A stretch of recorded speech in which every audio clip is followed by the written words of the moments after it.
Hello friends, मैं यशवंत स्वागत करता हूं आप लोगों का अपने यूट्यूब चैनल नॉलेज बुक में। दोस्तों, बहुत ही बड़ी खबर निकल के सामने आ रही है उत्तर प्रदेश पुलिस रिक्वायरमेंट से रिलेटेड।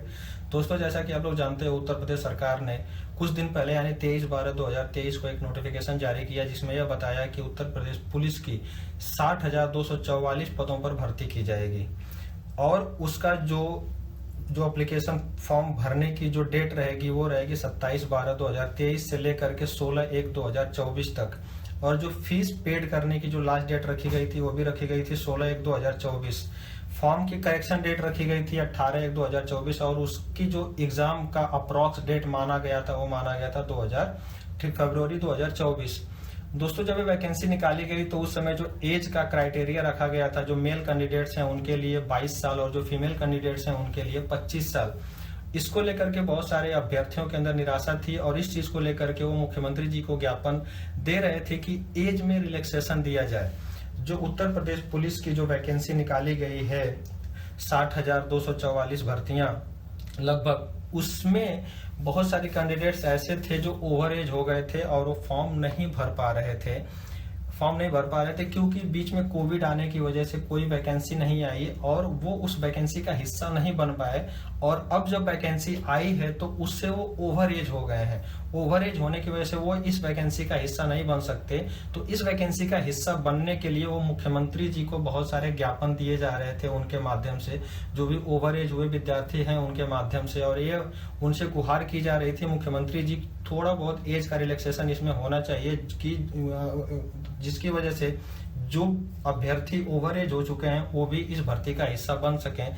तो मुख्यमंत्री जी ने बहुत ही अच्छा कदम उठाया है इससे रिलेटेड और उन्होंने भर्ती प्रक्रिया में 3 साल का एज रिलैक्सेशन करके दिया है, जिसकी वजह से जो एज का नया क्राइटेरिया है वो मेल कैंडिडेट्स के लिए हो जाता है 22 साल से बढ़कर के 25 साल और फीमेल कैंडिडेट्स के लिए हो जाता है 25 साल से बढ़कर 28 साल। तो अभी जो मेल कैंडिडेट्स हैं, चाहे वो जनरल के हों, ओबीसी के हों, एससी के हों, वो लोग नॉर्मल जो एज है उनकी वो 25 साल तक की एज के लोग इस फॉर्म को भर सकते हैं और फीमेल कैंडिडेट्स जो हैं वो 28 साल के फीमेल कैंडिडेट्स भी इस फॉर्म को भर सकते हैं। इसके अलावा जो एससी, एसटी और ओबीसी और भूतपूर्व सैनिकों को जो मिलने वाले एज रिलैक्सेशन है उसको भी इसके साथ ऐड किया जाएगा। तो वो भी मैं एक बार आपको दिखाना चाहूंगा। तो दोस्तों, आप लोग जानते हो कि जो ये भर्ती आई थी उसमें अनारक्षित यानी जनरल की जो वैकेंसी थी, यानी जो भी पदों की संख्या थी वो थी 24,102 और ईडब्ल्यूएस की जो भी पदों की संख्या थी वो थी 6,024। अन्य पिछड़ा वर्ग के लिए 16,264, अनुसूचित जाति के लिए 12,650 और अनुसूचित जनजाति के लिए था 1,204। टोटल मिलाकर के हो जाता है 60,244, यानी 60,244 पदों की भर्ती उत्तर प्रदेश सरकार ने निकाली थी।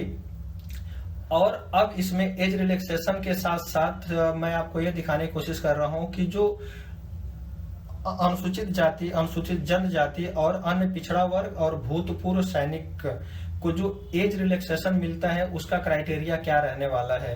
तो दोस्तों, जो अनुसूचित जनजाति यानी जो अनुसूचित जाति है, अनुसूचित जाति जो उसकी एज क्राइटेरिया 25 साल है और उसमें जो अधिकतम आयु सीमा की जो छूट है वो 5 साल मिलेगी। मतलब अनुसूचित जाति के जो भी कैंडिडेट्स हैं वो 30 साल तक के जो भी कैंडिडेट्स रहेंगे वो इस वैकेंसी का हिस्सा बन सकते हैं, इस भर्ती प्रक्रिया का हिस्सा बन सकते हैं। अनुसूचित जनजाति को देखा जाए तो उनको भी 5 साल का एज रिलैक्सेशन मिलेगा। तो इसकी वजह से वो 30 साल तक के जो भी अनुसूचित जनजाति के विद्यार्थी रहेंगे, जो अभ्यर्थी रहेंगे, वो इस भर्ती प्रक्रिया का हिस्सा बन सकते हैं। उसी के साथ साथ अन्य पिछड़ा वर्ग के लिए भी 5 साल का आयु रिलैक्सेशन दिया जा रहा है, एज रिलैक्सेशन दिया जा रहा है, जिसकी वजह से वो अन्य पिछड़ा वर्ग के जो भी अभ्यर्थी रहेंगे जिनकी एज 30 साल है वो भी इस भर्ती प्रक्रिया का हिस्सा बन सकते हैं।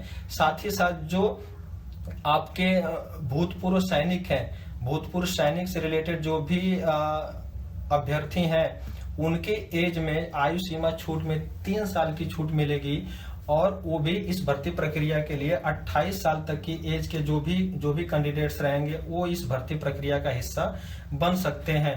तो इस कार्य के लिए योगी आदित्यनाथ जी को बहुत बहुत बधाई, जिन्होंने ओवर एज हुए विद्यार्थियों के लिए एक सुनहरा मौका दिया है कि अपने अपने आप को इस भर्ती प्रक्रिया का हिस्सा बना करके और अपने भविष्य को सुनहरा बनाएं। बहुत बहुत धन्यवाद।